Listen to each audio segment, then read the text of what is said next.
Кішкентай ақылды балапан. Бір кездері әдемі ауыл болыпты. Ауыл шетіндегі өзен жағасында кішкентай үйшікте тауық өмір сүріпті. Көп ұзамай тауық 12 жұмыртқа басады. Оның 10 жұмыртқасы балапан жарып шығарады. Екеуі жұмыртқа күйінде қалады. Тауық 2 жұмыртқаны қорада қалдырып, 10 балапанды ертіп азық іздеп шығады. Сол сәтте жарылмаған 2 жұмыртқаның біреуінен тырсылдаған дыбыс шығады. Көп ұзамай іштегі балапан кішкентай тұмсығымен қабыршақты жарып шығады. Кішкентай балапан жан-жағына көз салып, анасын іздей бастады. Алайда маңайдан ешкімді таба алмады.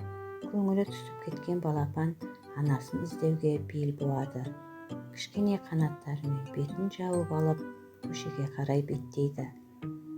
Аяқтарын енді ғана басуды үйренген балапан жасыл шөп үстіндегі сиырды көреді. Балапан үлкен сиырға таңданып, көз алмай қарап тұрады.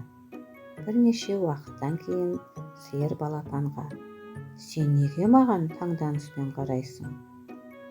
Сен менің анамсың ба?»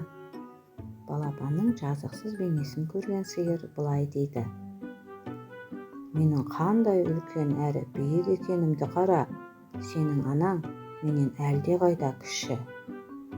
«Ой, менің анам сізден кіші ма?» деп балапан анасын іздеуді жалғастырды. Балапан жолда келе жатып, жапырақ жеп тұрған ешкіні көрді. Кішкентай балапан ешкінің жанына келіп: «Сіз сиырдан кіші сияқтысыз. Сіз менің анамсыз ба?» «Иә, мен сиырдан кішімін, бірақ менің 4 аяғым бар, алайда сенің анаңның 2 аяғы мен 2 қанаты бар», дейді ешкі. Ешкінің айтқанына одан әрі көңілі түскен балапан анасын іздеуді жалғастырды. Сәл жүрген соң балапан қарқ-қарқ деген дауысты естіді. Ешкінің айтқаны есіне түсіп, мүмкін қара қарға менің анам шығар, деп ойлады. «Сіздің 2 аяғыңыз бен 2 қанатыңыз бар екен, сіз менің анам болдыңыз ғой?» деп сұрады қарғадан кішкентай балапан. «Иә, менің 2 аяғым мен қанатым бар, бірақ мен сенің анаңнан биік ұша аламын.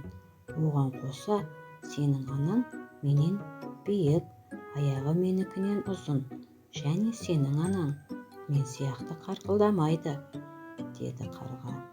Мұны естіген бейшара балапан одан сайын қайғыра түседі. Кішкентай балапанды көргендер бұған аяушылық білдірді.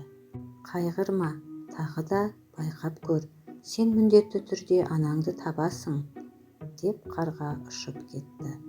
Қарғаның айтқаны балапанның күдігін азайтып, әрі қарай жүре берді. Сүйкімді аяқтарымен тоғанға да жетіп, балапандармен жүрген үйректі тапты.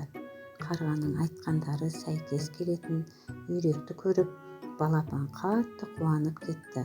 «Анашым, анашым!» деп үйрекке қарай жүгірді.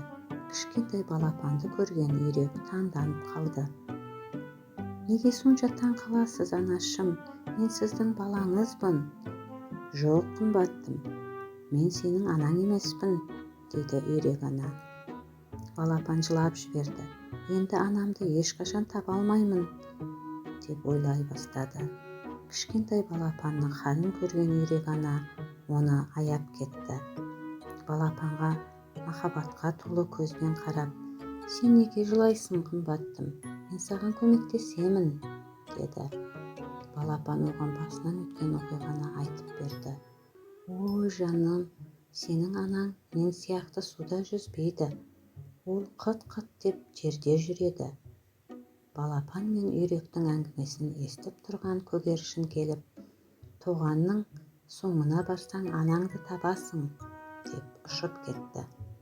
Үйректің даусын қайталаған балапан ары қарай жүре берді. Сәл жүрген соң құлағына қыт-қыт, қыт-қыт деген дауыс естіліп, соған қарай жүгіре жөнелді. Анадайдан 2 аяғы бар, қарғаның қанатынан үлкен қанаты бар құс көрінді. Балапан жақындай бергенде қыт-қыт деп тағы дыбыстады. Сонда балапан: «Анамды ақыры таптым-ау, анашым, анашым!» деп айқайлай жөнеледі. Балапан даусын естіген тауық артына қарап, өз балапанын бірден таныды. Балапанды өзіне шақырып, қанатымен құшақтап, махаббатқа бөледі. Тауық ана: «Қымбаттым, сен неге үйде қалмадың? Мен саған азық әкелу үшін сыртқа шықтым. Саған қайта ораламын ғой», деді. Тауық ана кішкентай балапанның өзін қалай тапқанын білгісі келіп сұрай бастады. Кішкентай балапан әдемі даусымен анасы үшін батыл болып, іздеуге шығып, қиындықтарға тап болғанын баяндап берді. Анасы тебіреніп кетті. Алайда балапанның батылдығын естіп, өзін бақытты сезінді.